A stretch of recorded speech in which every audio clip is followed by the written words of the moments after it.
94.9 Gunsh FM, good news for the family. Selamat siang, good news family di mana saja Anda berada. Apa kabar Anda di siang hari ini? Kembali berjumpa bersama dengan Shining Room yang menemani good news family tentunya. Kali ini dalam program Hidup Sehat bersama dengan Rumah Sakit Pantiwilasa Dr. Cipto Semarang. Yang akan membahas informasi-informasi sehatnya buat Anda. Dan buat yang mungkin nanti mau join untuk nanya gitu ya, kirimkan pertanyaan, boleh banget silakan kirimkan melalui WhatsApp-nya kita di 081225225949 atau 081575 80949 ya. Jadi ini room tunggu karena sampai mungkin kira-kira 50 menit ke depan lah ya kurang lebihnya kita akan ngobrol bersama dengan seorang dokter dari Rumah Sakit Pantiwilasa Dr. Cipto Semarang. Ada Dokter Fiona. Selamat siang, Dok. Halo, selamat siang semuanya. Ya, apa kabar, Dok? Baik-baik semuanya. Iya, lagi di rumah Apa sakit. kabar, Mbak? Oh, puji Tuhan sehat. Di rumah sakit atau lepas dinas, Dok? Lagi di rumah kalau sekarang. Oh, lagi di rumah ya. Udah lepas dinas ya. Atau masuk malam? Nanti siang masuknya. Oh, nanti sih ya masuknya. Jadi kita sambil berbincang gitu ya bersama dengan pendengar di siang hari ini. Oke, tema kita hari ini akan kita bahas adalah BPH. Singkatannya begitu ya, Dok ya? Iya, tentang BPH atau kita kenalnya bahasa awamnya itu pembesaran prostat jinak. Oke, pembesaran prostat jinak. Nah, Dokter Fiona boleh jelasin dulu deh, apa sih sebetulnya BPH atau pembesaran prostat jinak ini? Ya, jadi secara definisi itu kita bilangnya pembesaran prostat jinak adalah suatu pembesaran di kelenjar prostat. Di mana kelenjar prostat itu kita tahunya itu pada pria-pria ya. Nah, Mm-mm, ini kalau untuk pada pembesaran kelenjar prostat yang jinak, itu namanya jinak berarti tidak bersifatnya kanker. Beda dengan nanti yang namanya kanker prostat. Kalau kanker prostat itu keganasan, kalau yang pembesaran prostat jinak atau BPH ini tidak keganasan. mm-mm, Eh, Secara anatomi kita harus tahu dulu ini kalau untuk prostat itu dia adalah suatu kelenjar kecil di bawah kandung kemih. mm-mm, Dia di dekat di mana posisinya dia itu akan posisinya kelenjar prostat itu mengelilingi dari saluran kemihnya pria atau uretranya pria itu. mm-mm, mm-mm. Jadi kenapa sih kalau kita bilang kenapa sih kok prostat itu bisa membesar? Pasti kan ada penyebabnya nih. Iya, Jadi betul. kalau penyebabnya itu kita bisa bagi terhadap jadi dua, jadi secara garis besar kita bisa jadi dua. Yang Mm-mm, pertama adalah penyebab yang memang bisa dimodifikasi sama yang tidak bisa dimodifikasi. Dan kalau yang tidak bisa dimodifikasi nih, misalnya kayak masalah hormonal, kadar keseimbangan kadar estrogen dan testosteron gitu. Kemudian ada dari genetiknya, misalnya dari keluarga atau kerabat yang memang sudah diketahui punya riwayat pembesaran prostat. mm-mm, Pas orang tersebut juga beresiko 1 sampai 4 kali lebih besar untuk mengalami pembesaran prostat yang jinak. mm-mm, Terus juga yang tidak bisa diubah juga adalah nih pertambahan usia nih. Kenapa? Karena terjadinya itu biasanya pada pria-pria yang usianya sudah lebih dari 50 tahun. Ya tadi, karena udah mulai terjadi ketidakseimbangan dari hormonal itu sendiri. Terus mm-mm, kalau yang dari bisa dimodifikasinya, itu misalnya kayak kita punya diabetes. Diabetes itu harus terkontrol biar tidak terjadi pembesaran prostat. Terus juga faktor-faktor makanan, misalnya makanan-makanan yang sering kita konsumsi banyak alkoholnya, kafein-kafein yang terlalu tinggi, seperti itu. Terus habis itu ada faktor inflamasi lokal di area prostatnya. Inflamasi lokal itu misalnya kita bilang seperti gampangnya adalah infeksi di area prostat, prostatitis, kemudian ada autoimun atau penyakit-penyakit yang menyerang di area prostat. Dan yang terakhir juga nggak kalah penting adalah obesitas dan sindrom metabolik yang mm. bisa yang bisa menyebabkan pembesaran prostat.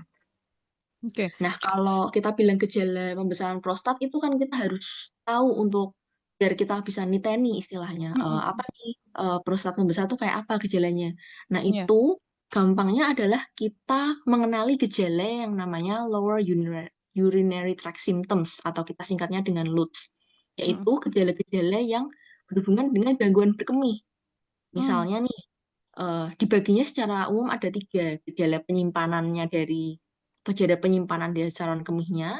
Misalnya pasiennya jadi sering berkemih, terus mm, habis itu sering kebangun ke malam-malam hari kalau pengen pipis, kemudian rasa berkemih yang pengen tiba-tiba datang terus nggak bisa ditahan, terus nggak bisa nahan kencing sampai kencingnya tiba-tiba bisa keluar kayak gitu. Kalau untuk gejala penyimpanan. Yang mm, kedua adalah dari gejala pengosongan dari saluran kandung kemih itu sendiri. Jadi misalnya pipisnya itu pancarannya lemah, kemudian terputus-putus, terus kalau mau pipis itu harus mengedan, mm, terus tidak lampias saat sudah selesai pipis, dan juga ada gejala yang namanya gejala pasca berkemih, yaitu misalnya setelah selesai pipis itu pipisnya malah setelah selesai pipis ada rasa kayak pipisnya menetes mm, atau rasa yang masih tersisa kayak masih anyang-anyangan padahal sudah mm, selesai mm, pipis. Kayak yeah. gitu. Mm, mm, Terus kalau dari pemeriksaannya nih ke mm, pemeriksaan lanjutannya, mungkin kalau sudah ada gejala kayak gitu, terus kita pergi ke dokter gitu ya, mm, ada pemeriksaan yang bakal kita lakukan sebagai dokter.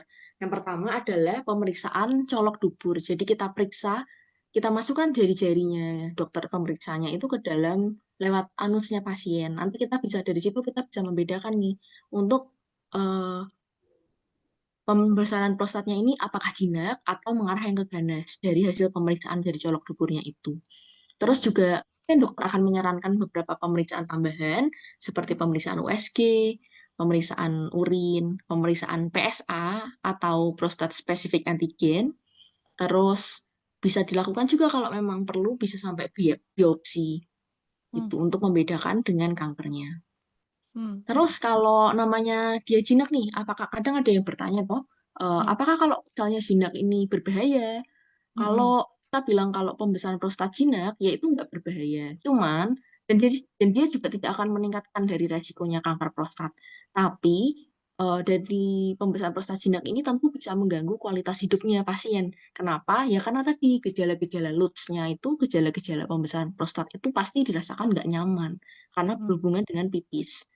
Gitu. Ya, yeah. seringnya juga kadang kalau kasusnya itu sudah parah, bisa menyebabkan seperti infeksi saluran kemih berulang, kemudian bisa menyebabkan terjadinya batu pada saluran kemih juga bisa. Mm, mm, Untuk pengobatannya sendiri, jadi pengobatannya itu kita tergantung pada keparahan gejala. Nah, keparahan gejalanya itu secara kuantitatif kita bisa hitung dengan menggunakan scoring penilaian mandiri IPSS. Jadi nanti di situ ada beberapa pertanyaan dan ada penilaian dari kualitas hidup untuk melihat keparahan dari gejalanya. Nanti mm, ada scoringnya, ada nilainya gitu. Kalau memang ternyata nilainya masih mild atau masih ringan, masih bisa dilakukan pengawasan aktif. Yang mana kalau pengawasan aktif itu meliputi kayak perubahan gaya hidup, terus habis itu olahraga seperti kegel yang disarankan untuk menjaga kekuatan ototnya dari area area otot panggul seperti itu.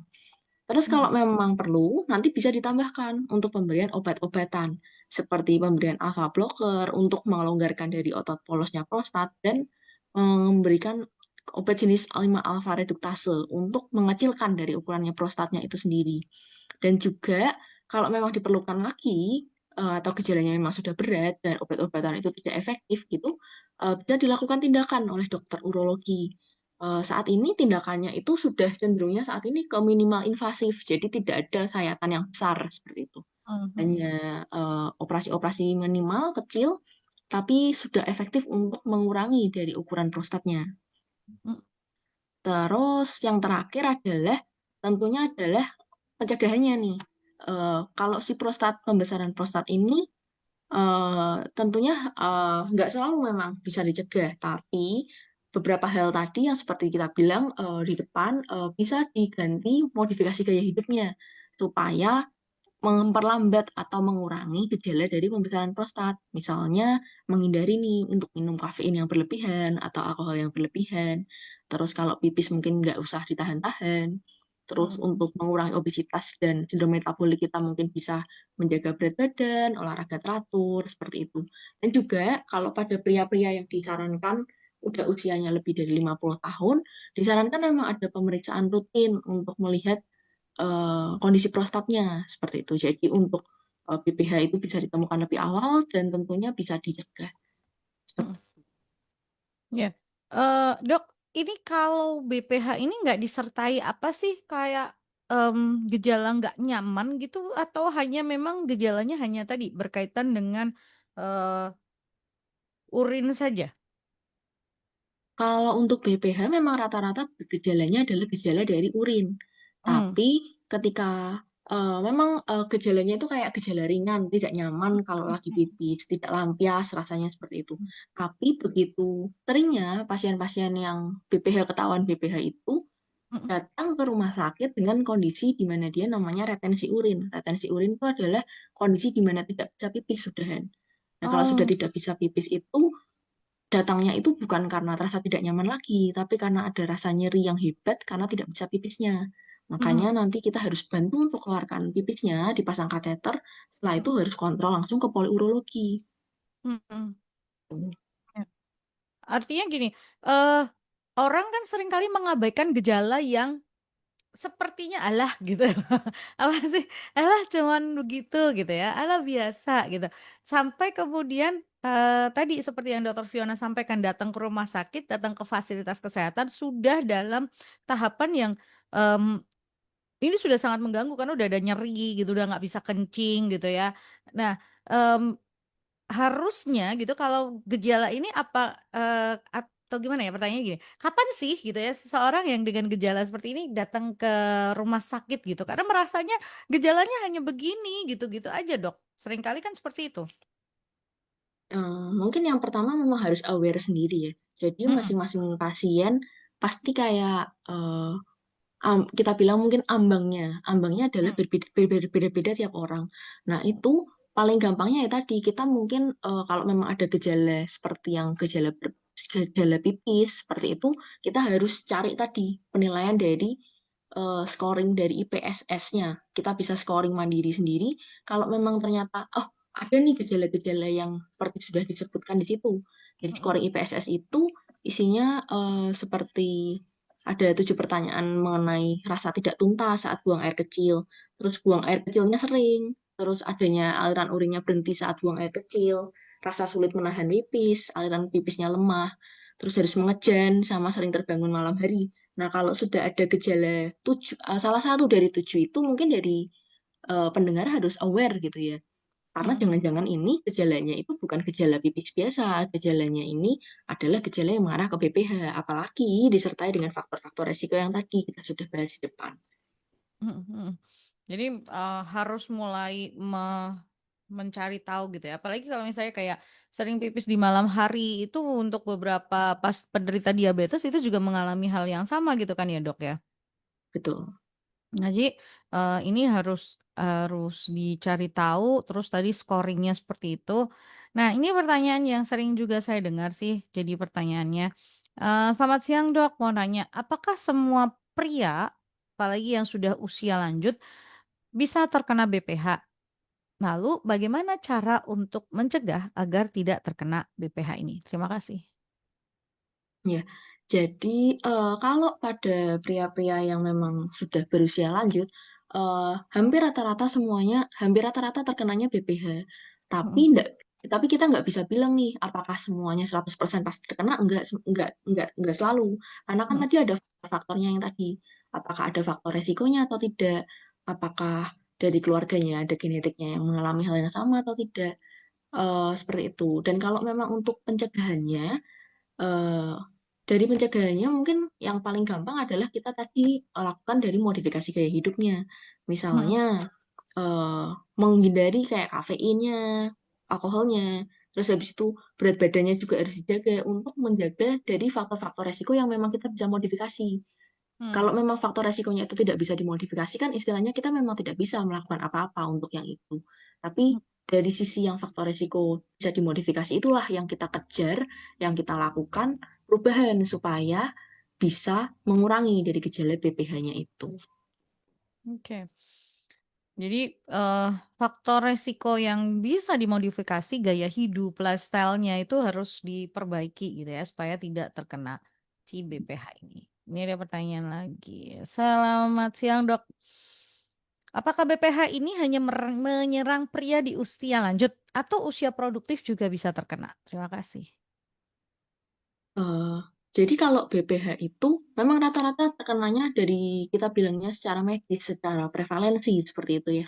Terkenanya memang pada usia yang lanjut. Kenapa? Karena sudah mulai nih ada ketidakseimbangan hormonal di situ. Tapi Hmm, tidak menutup kemungkinan juga pada usia yang produktif juga sering terjadi. Cuman pada usia produktif ini kita harus bedakan dengan gejala-gejala yang mirip dengan gejala-gejala Lutz yang mirip BPH. dengan BPH seperti itu.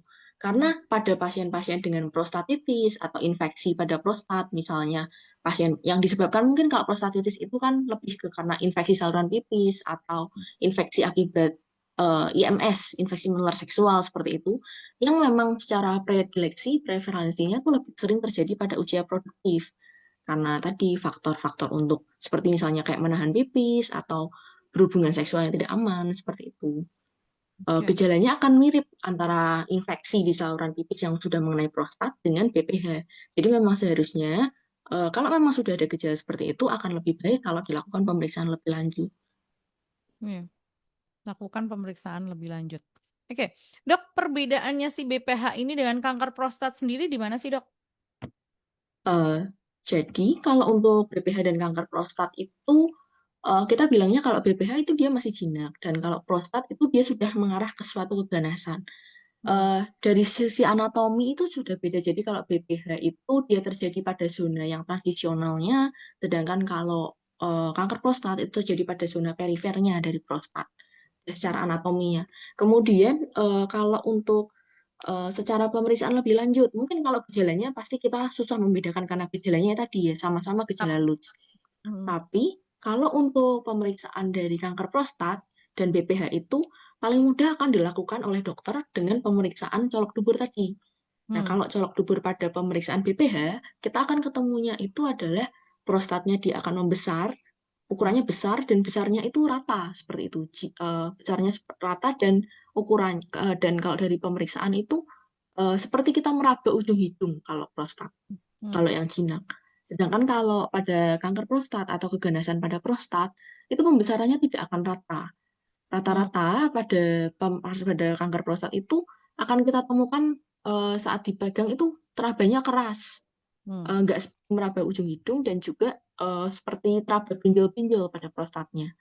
hmm. Itu bedanya Oke, paling gampangnya dari situ. oke. Selanjutnya mungkin bisa dilakukan kayak pemeriksaan PSA. Kalau PSA itu yang tadi untuk melihat prostat spesifik antigen pada kanker prostat, dia akan meningkat lebih jauh dibandingkan pada BPH. Hmm, hmm, hmm. Jadi ada perbedaan mendasar gitu ya yang dari si BPH dan kanker prostat. Yang perlu digarisbawahi BPH ini tidak akan berkembang menjadi kanker prostat kan, dok? Mm-mm. Rata-rata memang BPH tidak akan berkembang ke kanker prostat karena BPH itu sifatnya sendiri jinak, sedangkan kalau kanker prostat dia sudah dari Dari ada sananya. perubahan dari sana memang jadi memang keganasan. Dari awalnya memang kalau kanker prostat ini tuh ada sel keganasannya gitu ya. Jadi Mm-mm, betul. ya, beda dengan si BPH ini yang memang dari awal dia hanya membesar gitu. Si prostat ini hanya membesar. Cuman kalau si BPH ini tidak ditangani dengan baik, komplikasinya ke arah mana, dok? Kalau BPH yang tidak ditangani dengan baik, jadi kan kalau kita lihat ya BPH itu kan prostat anatominya tadi bisa eh, dia itu mengelilingi dari uretra seperti itu. Nah, nanti Mm-mm, begitu pH-nya tidak ditangani dengan baik, ya akan terjadi mencepit dari uretranya. mm-mm, Akibatnya nanti pertama pasiennya pasti akan datang dengan tadi saya bilang tidak bisa pipis dulu. mm-mm. Nggak bisa Lama-lama ngetik. kalau sudah sering terjadi seperti itu, istilahnya itu kan jadi cepitan, jadi obstruksi. Nah, nanti Mm-mm, bisa menyebabkan yang namanya bladder outlet obstruction. Nah, nanti selanjutnya itu bakal seperti reflux ke belakangnya. Di mana reflux itu di atasnya prostat itu kan ada kandung kemih, ada ureter, ada ginjal. Nah, nanti itu bisa menyebabkan masalah di situnya. Bisa sampai ke ginjalnya, misalnya terjadi hidronefrosis, atau terjadi hidroureter kalau memang sudah reflux ke ureternya seperti itu. Dan juga mm, seringnya ada infeksi yang dan kalau sudah terjadi seperti itu bisa menyebabkan nih yang namanya infeksi saluran kemih berulang. mm. Gitu. ISK berulang gitu ya, yang bisa bisa terjadi gitu. Nah, untuk pengobatan si BPH ini. Tadi kan Mhm. dokter sudah sampaikan gitu ya, ada sih pengobatannya seperti itu. Si BPH ini bisa dinyatakan sembuh nggak sih, Dok? Atau gitu ya, atau memang dia harus, butuh kayak suatu hal yang terus-menerus dilakukan seperti itu? Kalau untuk BPH memang, kita nyatakan untuk sembuh total tidak bisa ya, karena kan tadi kalau memang sudah membesar akibat ada penuaan, ada faktor hormonal itu memang untuk mengembalikan ke kondisi ukuran semula pasti tidak akan 100% bisa. Mhm Cuman untuk BPH itu kita bisa kendalikan ini untuk gejalanya, mhm. sehingga pasien tadi, pasien yang mengalami BPH itu bisa hidup nyaman tanpa keluhannya tanpa ada keluhan BPH yang berartinya, seperti Mmm, itu. mhm. Jadi hanya dikendalikan seperti itu ya. Nah, kalau tadi kan, ada operasi, ini ada ini nggak sih, Dok, ada pengaruh dengan karena ini pria ya, terus kemudian ada efeknya nggak sih BPH ini terhadap, mungkin ya tadi, kualitas hidup gitu? Kalau untuk kualitas hidup, Mhm, pada pasien-pasien BPH, pasti akan terganggu. Terus yap, nggak sering juga, pasien-pasien BPH itu kita temukan pasiennya itu juga bisa mengalami disfungsi ereksi.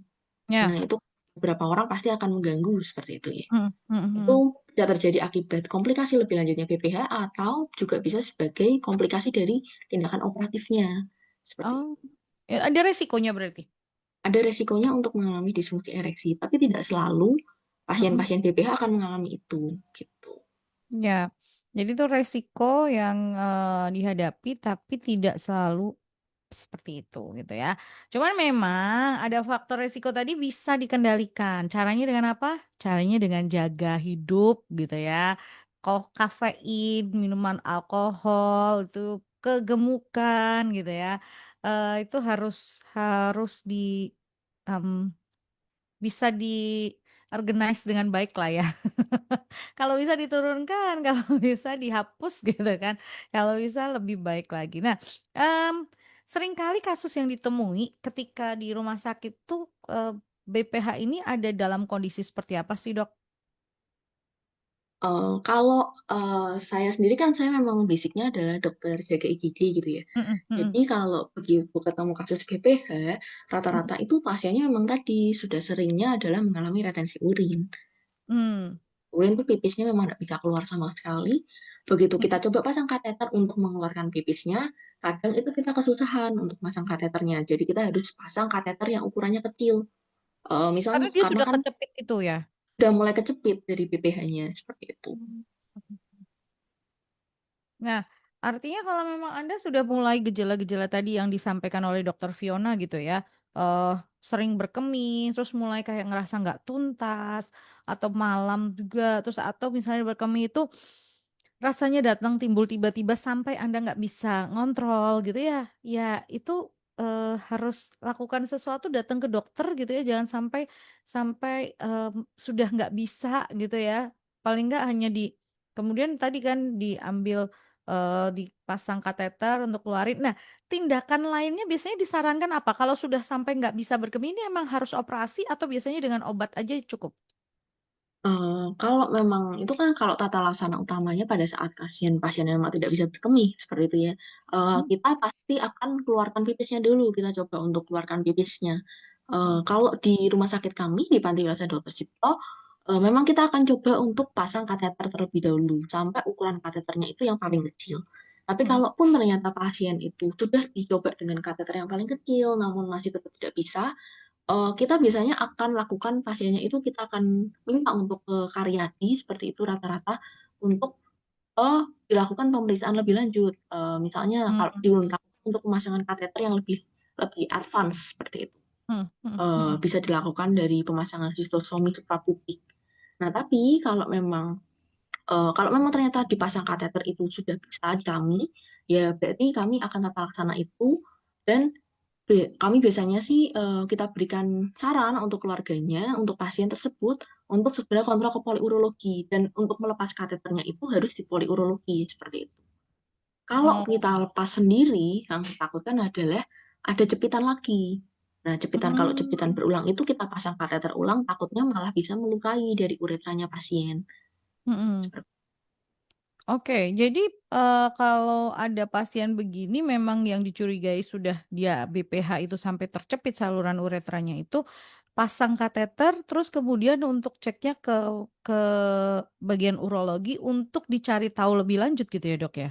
Untuk di-screening lebih lanjut, kira-kira ini apakah dengan obat-obatan saja sudah Cukup. bisa gejalanya berkurang atau tidak. Kalau memang ternyata dari obat-obatan yang sudah diberikan, ternyata gejalanya tidak membaik, seperti itu dari dokter urologinya, akan kemungkinan untuk menyarankan tadi tindakan operatif untuk mengurangi dari masa prostatnya, seperti itu, ukuran prostat.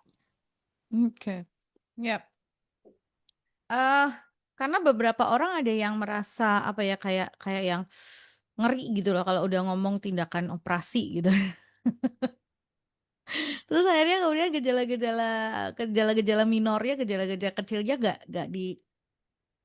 nggak di apa ya, dipahami terus kemudian merasa bahwa, "Alah cuman begitu," gitu. Padahal sebetulnya kalau nggak ditangani dengan baik ini bisa jadi sesuatu hal yang bermasalah di kedepannya gitu loh, Good News Family. Buat Anda mungkin ada yang mau gabung barengan kita untuk bertanya silakan. Nah, mmm, Dok, ini untuk tadi ya, makanan gitu. Ini ada pertanyaan juga sih. Ada nggak sih makanan yang harus dihindari selain kafein untuk ini, kesehatan prostat ini?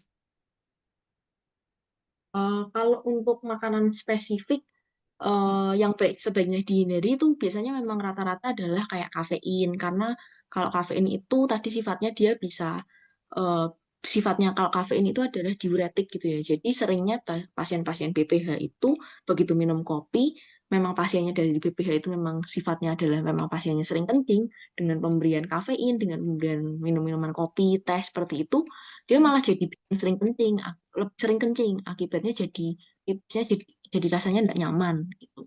mhm Terus mhm juga dari BPH, terus juga kalau yang alkohol juga kurang lebihnya sama, bisa menyebabkan gangguan diuretik dan iritatif pada saluran kemihnya.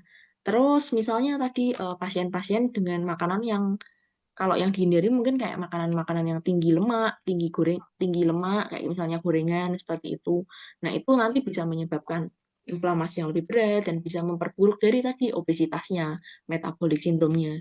Nah, nanti kan yang ditakutkan adalah kalau obesitas lebih buruk, metabolic syndrome lebih buruk, ukuran BPH-nya itu malah lebih cepat besar, malah semakin cepat untuk mencepit dari uretranya.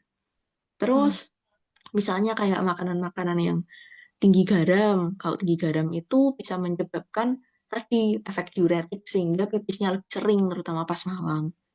Mmm, Terus daging merah tinggi yang tinggi lemak nanti bisa berhubungan tadi dengan resiko BPH akibat yang tadi ada metabolic syndrome-nya seperti itu. oke. Itu beberapa hal yang ini. Kasus BPH ini banyak nggak sih, Dok, yang sering ditemui di IGD kalau dari Dokter Fiona sendiri? Kalau untuk BPH yang memang retensi urin seperti itu ya, cukup Mhm sering di IGD. mhm. Hampir selalu itu ada retensi urin gitu kita temukan. Oke. Tapi kan kalau untuk retensi urin kita memang harus cari tahu lebih lanjut ya. Nggak Mhm selalu retensi urin itu adalah BPH. Seperti itu. mhm. Oke. Tapi memang seringkali mungkin, apa ya, kayak yang sukarela ketika mulai ada gangguan dengan PLUDS-nya tadi itu, gangguan berkemihnya itu, terus orang sukarela memeriksakan diri ke rumah sakit itu kan jarang banget ya, Dok? Sebelum mereka benar-benar rasa kesakitan, apalagi ini terjadinya pada pria-pria gitu. Mhm. Memang, kalau kita bilang jarang ya, karena tadi Mhm awareness-nya itu kurang, jadi dianggap mhm ini gejala enteng gitu. Padahal kenyataannya kalau memang kita sudah tahu dari awal, pengobatannya sudah benar dari awal, otomatis gejalanya itu progresivitasnya dari BPH-nya itu akan berkurang. Jadi oh. lebih kualitas hidupnya nanti ke depannya juga akan lebih enak daripada. Oke. Nah, berarti kalau si BPH ini kan dia pembesaran. Artinya semakin lama kan dia semakin membesar semakin membesar semakin membesar. Itu, kalau diketahui dari awal sudah mulai ada gejala terus ditangani, itu dia bisa berhenti membesar atau seperti apa sih, Dok? Bukan berarti yang kembali dia menjadi kecil tadi ya yang kita bahas itu tadi ya? Heeh, kalau bukan bukan mengecil ya jatuhnya, tapi kita bisa mencegah untuk mengurangi progresivitasnya, mencegah Hmm, progresivitas dari BPH-nya itu sendiri. hmm, Jadi dengan penggunaan obat-obatan yang saat ini tersedia, itu fungsinya untuk mengurangi dari progresivitas dari pembesarannya, dari BPH-nya, dan juga mengurangi komplikasinya dari misalnya dari retensi urinnya, infeksi saluran pipisnya, atau hmm, kerusakan ginjal ureternya tadi. Seperti itu. hmm. Ya. Oh ini baik banget nih pertanyaannya. Terima kasih ya Pak. Ini luar biasa. Selamat siang Dok, siang Ningrum. Kalau pria usia lanjut dengan BPH atau tanpa BPH, apakah memang pakaian atau celana dalam yang ketat itu apakah berpengaruh atau memperparah yang BPH atau bisa menyebabkan BPH buat yang tidak terkena? Terima kasih sebelumnya. Ada pengaruh nggak Dok ini Dok? Ya kalau untuk penggunaan dari celana dalam yang ketat itu tidak mempengaruhi ya untuk terjadinya BPH. BPH. Cuman kalau dengan penggunaan yang ketat itu biasanya nih jadinya kan jadi lembab. Nah, kalau jadi Mm-mm. lembab bisa menyebabkan terjadinya tadi infeksi saluran pipis. Nah, kalau infeksi saluran pipis beberapa orang itu gejalanya mirip nih kayak anyang-anyangan, Ya. gejalanya jadi pipisnya panas. Nah, Mm. itu perih seperti itu. Nah, itu yang bisa terjadi jadi infeksi, bukan jadi BPH-nya seperti itu. Oke, nah ini dok, orang kan seringkali nggak bisa membedakan antara si infeksi gitu ya dengan BPH karena kadang-kadang kan ISK itu juga tandanya seperti yang dokter sampaikan tadi anyang-anyangan gitu orang Jawa bilang ngomongnya anyang-anyangan apa sih berkemih sering nggak tuntas gitu loh dok. Kalau untuk infeksi saluran kemih itu Mm-mm, kita bilangnya sama bedanya sama BPH itu kita lihat dari timelinenya dulu. Jadi kalau untuk mm-mm, infeksi saluran kemih itu biasanya gejalanya kita bilang akut. mm, Bisa dalam hari hitungannya jam atau hari. Tapi kalau mm, untuk BPH itu kita bilangnya itu gejalanya sudah kronis. Jadi gejala-gejala untuk LUTS, gejala-gejala untuk kemih itu sudah sering terjadi. Tapi mm, sudah berlangsung itu bertahun-tahun, berbulan-bulan, bertahun-tahun seperti itu. Terus mm, untuk gejalanya pada saluran pipis itu sendiri, kalau BPH itu kan tadi kita lebih ke loads ya, sudah kita bahas. Kalau saluran pipis yang infeksi itu lebih ke gejala kayak rasanya perih, panas, anyang-anyangan gitu. Terus habis itu rasanya memang tidak nyaman, tidak lampias seperti itu. mm, Dan mm, kalau untuk infeksi saluran pipis, misalnya kita obati dengan antibiotik seperti itu, biasanya hilang. Tapi kalau memang gejalanya adalah BPH, ada gejala-gejala tiga besar tadi, post-void symptom, voiding atau storage symptom seperti itu. Kalau sudah ada gejala itu kita mengarahnya ke BPH. mm. Ya. Jadi memang kalau si BPH ini, kalau si ISK ini datangnya kan ya tadi tiba-tiba gitu ya. Eh Terus setelah dilakukan pengobatan dengan antibiotik dan lain sebagainya dia selesai gitu ya. Tapi kalau BPH ini apa ya cukup panjang gitu ya perjalanannya gitu ya dok ya. Ya betul. Cukup panjang itu Eh, dalam artian lama gitu kan. bisa berbulan-bulan, bisa bertahun-tahun, sampai memang tadi bisa menyebabkan gejala yang cepitan saluran pipisnya atau retensi. Jadi dia tidak yang terjadi seketika saat itu juga, tapi dia bisa yang terjadi beberapa waktu gitu ya, lama panjang gitu. Kalau si ISK ini sebelumnya nggak ada gejala apapun, tiba-tiba terus biasanya juga disertai demam kan ya? Ya, bisa ke Karena demam kalau memang sudah menyebarnya ke arah sistemik seperti itu. ya, nah terus kemudian terjadi tiba-tiba. Tapi kalau si BPH ini memang prosesnya panjang gitu ya, pelan-pelan seperti itu. Em, Lanjut, lanjut. Kalau ada yang mau tanya, silakan gitu ya. 081225225 atau 08157580949. Boleh banget buat yang tanya tentang BPH ini. Ini Pak, kalau ngomongin ini problematika para pria gitu kan ya. Karena prostat itu ada di pria gitu kan ya, Dok ya. Iya benar. Pada saat itu dari pria dan problematikanya para pria gitu kan. Nah, ada beberapa pria tuh yang apa ya prostat ini em, oh ini orang tua gitu pasti kena sakit prostat gitu. Padahal sebetulnya nggak selalu juga gitu. Nggak semua pria usia lanjut gitu juga terkena BPH atau pembesaran prostat jinak ini kan, Dok? Nggak selalu. Hmm. Tadi balik lagi ke tergantung faktor genetiknya, faktor hormonalnya, adakah faktor-faktor resikonya seperti itu.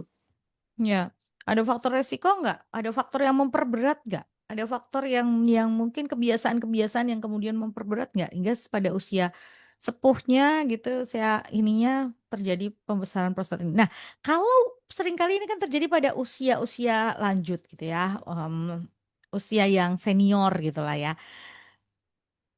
Operasi, ini ada, resiko-resiko yang dipertimbangkan nggak? Untuk apalagi kalau penderitanya udah dalam usia yang lumayan gitu, Dok? Kalau untuk resikonya, mungkin yang harus dipertimbangkan gitu ya. Mhm, Eh, Rata-rata ndak ada yang itu, yang ndak ada apa namanya, ndak ada resiko yang spesifik harus dipertimbangkan. mhm,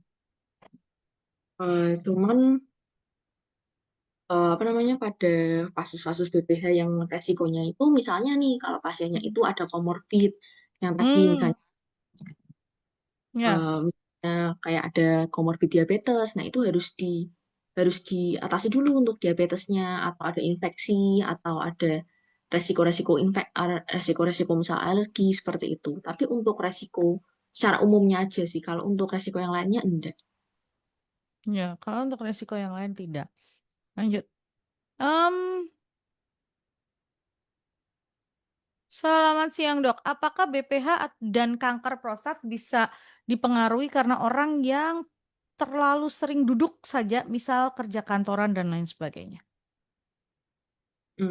Kalau untuk BPH sama kanker prostat itu, kalau untuk dipengaruhi sama resiko sering duduk, enggak ya. Karena tadi dari faktor resikonya sendiri, BPH itu lebih ke genetik, lebih ke metabolik, lebih ke faktor usia, seperti itu. Kanker prostat juga, kalau kanker prostat itu mungkin lebih ke memang kalau kanker itu namanya kanker itu kan sporadik gitu ya, nggak selalu Ya. bisa diprediksi untuk gejalanya. Cuman Mmm, kalau untuk kita kondisinya saat ini kita berhubungan dengan kondisi sering duduk, nggak akan terjadi faktor resiko sering duduk itu nggak akan menyebabkan dari kanker prostat atau BPH kecuali disertai sering duduknya itu gaya hidupnya nggak baik nih. Misalnya ya, tadi minum alkohol terlalu banyak, kafein terlalu banyak, mhm, terus bikin jadi couch potato atau sindrom metabolik seperti itu. Nah, ya. itu bisa menyebabkan dari kanker dari BPH-nya seperti itu terjadi. Oke, jadi kalau misalnya duduk tapi masih diimbangin misalnya orangnya gaya hidupnya sehat, bisa olahraga, makannya juga dijaga, nggak obesitas, rasanya nggak akan juga timbul seperti itu, nggak ada genetik juga yang menjadi pemberat gitu kan ya, Dok, ya? Akan menyebabkan seperti itu. Kalau untuk nasi kuning duduk menyebabkan BPH enggak. Enggak. Nah, jadi, bukan sebagai sebuah penyebab gitu. Tapi kalau sering duduk, terus gaya hidupnya nggak sehat, ada obesitas, ada faktor genetik, ya bisa jadi kemudian terjadi gitu kan. Tapi bukan karena sering duduknya, tapi karena memang, tadi pekerjaannya membuat dia tidak pernah bergerak, seperti itu kan. Betul nggak? Nah, jadi dia terus kemudian bisa terjadi si BPH itu. Tapi kalau enggak, ya enggak, gitu kan.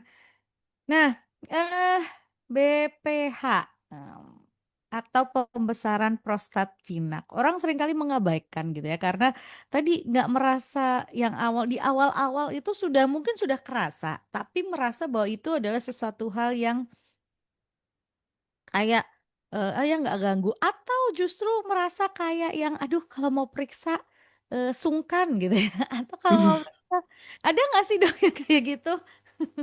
Harusnya pasti ada ya kayak gitu. Ada Jadi ya? merasa Mhm, kan nggak mau periksa.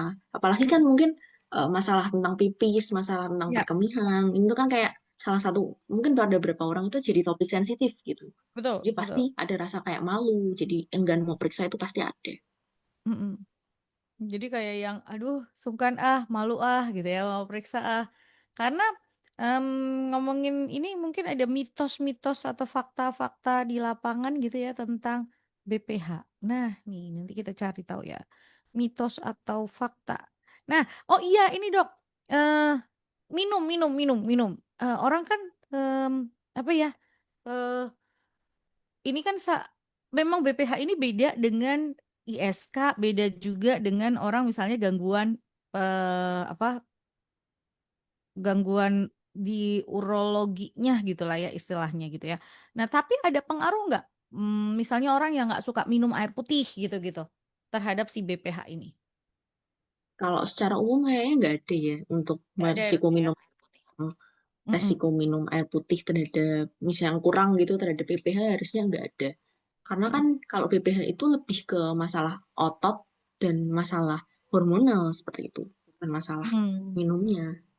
oke, mmm, sekarang nih pertanyaan ini yang sering kali jadi mitos nih, menahan buang air kecil dapat menyebabkan BPH, mitos atau fakta, Dok? Kalau menahan buang air kecil biasanya mitos ya untuk menyebabkan BPH. Kenapa? Karena apa namanya? Karena kalau BPH tadi balik lagi ke BPH itu pembesaran prostatnya jinak gitu yang bisa menyebabkan karena tadi faktornya adalah metaboliknya, genetiknya, metaboliknya. Kecuali kalau kalau apa menahan air kencing, menahan pipisnya itu bisa menyebabkannya prostatitis atau infeksi pada prostat yang gejalanya mirip BPH bisa. Tapi kalau untuk BPH-nya enggak. Oke, jadi, eee, kalau untuk BPH-nya tidak, tapi kalau untuk, semacam apa, tadi ke ISK iya, yang gejalanya mirip dengan si BPH itu gitu ya, itu bisa. Tapi kalau untuk ininya, enggak, itu bukan penyebabnya. Sebentar sebentar, karena ini memang, seringkali terjadi terhadap orang yang ini kan, sepuh gitu kan, terus kemudian merasa, "Waduh sepuh," gitu ya. Sebentar ini saya hapus dulu. Yang mau nanya boleh loh ya, boleh banget, kirimkan pertanyaannya. Tadi ya, menahan kencing. Nah oke. Nah pertanyaan selanjutnya, pembesaran prostat atau BPH ini hanya terjadi pada usia di atas 50 tahun, mitos atau fakta, Dok? Kalau itu mungkin mitos ya tadi, karena Mhm kan tadi selain pada usia muda juga bisa. Cuman mhm, memang secara predileksi dia BPH akan lebih sering terjadi pada usia tua gitu. mhm. Oke, terus penanganan BPH ini harus dengan operasi, mitos atau fakta? Kalau penanganan BPH dengan operasi, Mhm tadi kita balik lagi harus lihat dari gejalanya. Kalau gejalanya masih ringan, masih kita bisa dengan modifikasi gaya hidup, dengan olahraga yang tadi kayak kegel untuk menguatkan mhm otot panggul, itu mhm. bisa untuk mengurangi gejala BPH-nya. Oh, nggak perlu itu untuk operasi. Tapi kalau gejalanya dia sudah gejala yang berat, ya barulah bisa dilakukan tindakan operatif. Oke. Lalu pembesaran prostat bisa dicegah? Bisa dicegah dengan mengubah gaya hidup yang dengan mengubah gaya hidup yang faktor-faktor bisa kita modifikasi. Kalau yang faktor tidak bisa kita modifikasi, tidak bisa gitu. Oke, jadi ada penyebab atau faktor tadi gitu ya, yang bisa dimodifikasi lalu dan tidak bisa dimodifikasi. Tadi dokter sudah jelaskan gitu ya, Dokter Fiona udah jelaskan di awal. Lanjut, ini ada pertanyaan lagi. Selamat siang, maaf mau tanya lagi Dok. Boleh, boleh. Masih ada waktu kok ya. Apakah ada korelasi antara hernia atau turun berok dengan BPH? Misal, apakah sering angkat berat juga bisa menyebabkan BPH? Terima kasih. Kalau hernia dan BPH ya, itu Mhm. tahu saya memang bisa ada hubungannya nih. Kenapa? Mmm, Kenapa? Karena kalau pada BPH itu kan eh, seringnya itu miripnya dengan hernia adalah pada BPH itu ada tadi kita bilang gejala sering mengejan gitu ya karena kalau mhm pipisnya mhm. dia susah jadi pasiennya itu sering mengejan. Nah akibatnya apa namanya dari pengejan-mengejan itu tekanan dari perutnya, tekanan dalam abdomennya di perutnya itu dia akan meningkat seperti itu. Oke. Nah akibatnya terjadi yang namanya hernia. Tergantung nanti hernianya terjadi di mana. Kalau terjadi di selangkangan ya kita bilangnya nanti hernia inguinalis. Kalau terjadi di perut ya kita bilangnya hernia abdomen. Tergantung lokasinya seperti itu. Tapi ada untuk Mhm. korelasinya antara hernia dan BPH akibat sering mengejan pada BPH-nya itu. Oke. Terus pada hernia dan BPH itu misalnya juga bisa nih pada usia, ada faktor usianya. Jadi misalnya pada pasien-pasien dengan usia yang lebih tua, lebih lanjut, nah itu kan untuk otot-ototnya pasti fungsinya sudah lebih lemah Mhm dibandingkan mhm usia-usia yang produktif, usia-usia yang muda. Jadinya lebih rentan untuk terkena hernia. Seperti mhm. itu. Oke. Karena memang, pada usia-usia itu itu, apa ya, mmm, faktornya memang faktor usia gitu kan ya. Jadi fungsi ototnya sudah mulai menurun, apalagi kalau yang nggak pernah melakukan tadi ya, olahraga untuk menjaga fungsi otot. Itu sebetulnya fungsi-fungsi otot itu bisa bisa di apa ya, di penurunannya itu bisa diperlambat lah ya, istilahnya dengan olahraga Mm-mm. gitu kan, Dok? Mm-mm, bisa. Biasanya memang rata-rata yang disarankan adalah mengangkat beban gitu ya, tapi bukan yang beban terlalu berat kalau pada Mhm. orang-orang yang sudah lansia. Bukan beban yang terlalu berat, satu, yang kedua juga kan harus harus ada ini, harus ada apa, kayak personal trainer atau mungkin ya Mm-mm, yang profesional trainernya yang bisa memberikan, arahan gitu ya, jangan sembarangan nanti malah justru salah juga kan. mm-mm. Nanti kalau salah gitu kan ya juga ininya. Oke, lanjut lagi ya, ini ke tadi mitos atau fakta. Jadi tadi ya, pembesarannya memang ya tadi bisa karena, mmm, hormonal, terus faktor-faktor tadi ada ininya gitu kan. Gejala ringan bisa diberikan terapi tadi itu bisa. Terus oke, gejala pembesaran prostat hanya gangguan buang air kecil, mitos atau Eh, fakta? Mhm Kalau gejala pembesaran prostat itu memang selalu rata-rata ya. Rata-rata mhm adalah gejala buang air mhm kecilnya gitu. mhm. Memang hampir kita bilang hampir 100% adalah gejalanya gejala dari buang air kecilnya. Oke. Yap, itu tadi oke, kalau ada yang nanya lagi boleh loh ya, masih ada waktu ya sebelum nanti kita akan close untuk obrolan kita hari ini tentang, BPH atau pembesaran prostat jinak gitu ya. Karena ada kata jinak di situ berarti memang ini bukan sesuatu yang keganasan. Jadi, dia hanya memperburuknya karena semakin membesar semakin mengganggu saluran uretranya, bukan yang mengganggu hal yang lainnya. Tapi kalau misalnya dia tidak tertangani dengan baik karena si kencing ini nggak bisa keluar, bisa jadi menjadi gangguan semacam tadi infeksi saluran kencing, ISK, atau ISK-nya bisa bisa juga ke ISK yang saluran kencing waktu itu kita sudah bahas ya tentang ISK itu. Jadi ini bisa ke berkembangnya ke ISK itu. Seperti itu, good news family. Kalau mungkin Anda juga yang, usia sepuh atau misalnya gitu ya, bersama dengan orang tua gitu kan. Mungkin Anda sebagai putra-putri yang bisa merawat gitu ya orang tua ini, gejala-gejala semacam ini, ada ini nggak sih Dok, yang perlu disampaikan misalnya nih saya merawat orang tua saya gitu ya, bapak saya gitu, apa yang harus saya perhatikan atau mungkin lebih aware gitu seperti apa sih Dok? Eh, kalau kalau saya maksudnya dalam konteks kita bicara tentang BPH gitu ya, kita yang harus di-aware ya tadi, kalau memang sudah ada gejala-gejala LUTS, gejala-gejala seperti gangguan pipisnya, gangguan misalnya pasien jadi bapaknya jadi sering berkemih pas malam, terus kok malam kayak sering bangun-bangun nih, Mhm atau rasa nggak bisa nahan pipis. Terus yang paling sering kita aware kan pasti itu ya, antara gejala-gejala yang lainnya itu kan mhm, tergantung dari pasiennya. Dan kalau memang iya, pasiennya nggak bilang, si mhm orang tuanya itu nggak bilang kan biasanya kita nggak ngeh untuk mhm, sebagai caregiver seperti itu.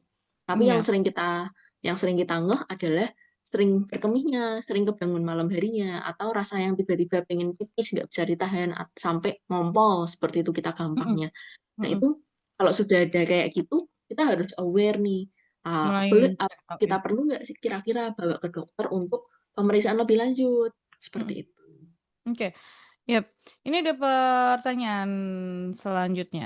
Dok, apakah BPH ini bisa diatasi dengan terapi hormon? Apalagi perlu untuk usia lanjut di atas 50 untuk mencegah BPH. Jika memang perlu, apakah ada suplemen hormon atau dari makanan? Bisa. Terima kasih. Em, Kalau untuk BPH diatasi dengan terapi hormon, sejauh ini Belum. eh, saya belum pernah dengar ya. Mm-mm. Tapi memang untuk obat-obatan BPH sendiri, dengan yang tadi saya bilang dengan pengobatan 5 alfa reduktase inhibitor dan eh, alpha blocker itu memang itu adalah obat yang untuk mengurangi dari eh, kadar dehidrotestosteron seperti itu, di mana dehidrotestosteron itu adalah salah satu dalam tanda kutip hormonal seperti itu. Mhm. eh, Biasanya memang kita menggunakannya obat-obatan dulu. Tapi kalau untuk terapi spesifiknya untuk kayak terapi hormonnya gitu, kayak misalnya pasien-pasien yang memang kita butuh terapi hormon, enggak biasanya. Kita hanya rata-rata kalau BPH itu kita menggunakan dua macam obat tadi, alpha reduktase dan eh, alpha blocker. Ya. Jadi memang itu ada obat-obatan yang diberikan itu sudah ada untuk mengatur seperti itu sih sebetulnya.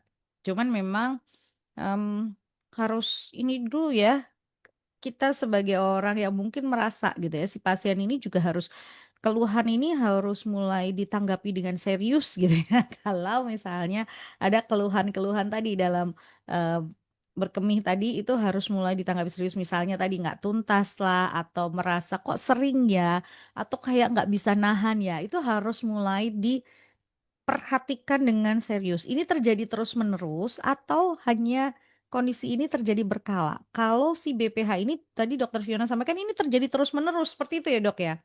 Hmm.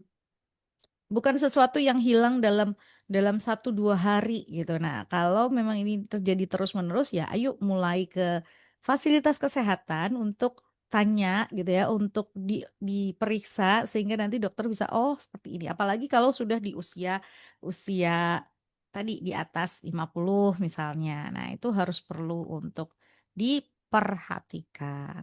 Tapi kalau misalnya itu belum terjadi, belum terlambat untuk mengubah gaya hidup. Betul ya, Dok, ya? Karena biasanya tuh kalau nggak ngopi berarti kayak tadi kafein gitu ya di kopi atau teh, itu apakah harus jadi kayak nggak boleh sama sekali atau seperti apa sih, Dok?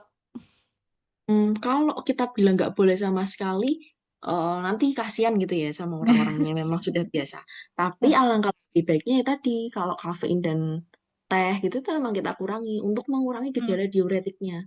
Nah, kalau diuretik hmm, itu memang sifatnya adalah membuat jadi pengen pipis terus-terusan gitu. Nah, nanti hmm. kalau ada gejala seperti itu, pasien memang dengan riwayat dengan curiganya BPH akan lebih susah untuk menahan pipisnya. Akibatnya gejala berkemihnya itu pasti akan lebih Lagi banyak ya. terasa, lebih dominan seperti itu.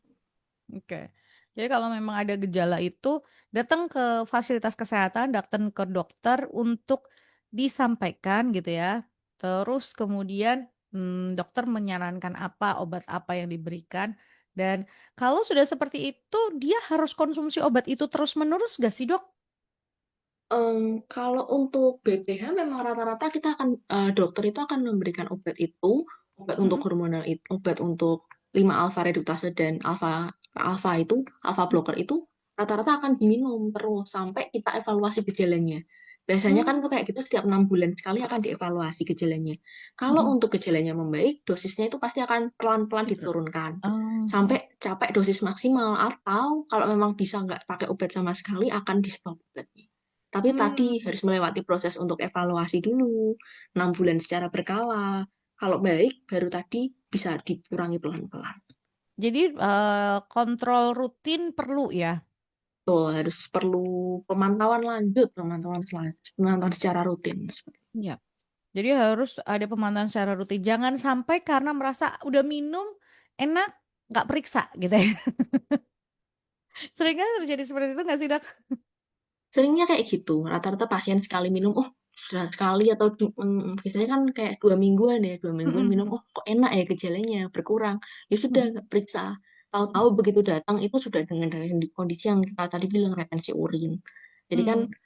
udah kayak gitu kan PR kita lebih berat, PR kita lebih banyak lagi untuk mengembalikan kondisinya ke awal lagi kan pasti berat dan harapan hidupnya pasien, kualitas hidupnya juga pasti akan lebih turun Iya gitu. betul. Karena ini tadi kan untuk dinyatakan sembuh ini nggak ada menyatakan ini bisa sembuh enggak, tapi, eee mengurangi gitu ya, progresivitasnya dia semakin semakin menjepit itu tadi, semakin besar itu, jadi memang harus dievaluasi terus-menerus, butuh pemantauan rutin yang dilakukan terus-menerus.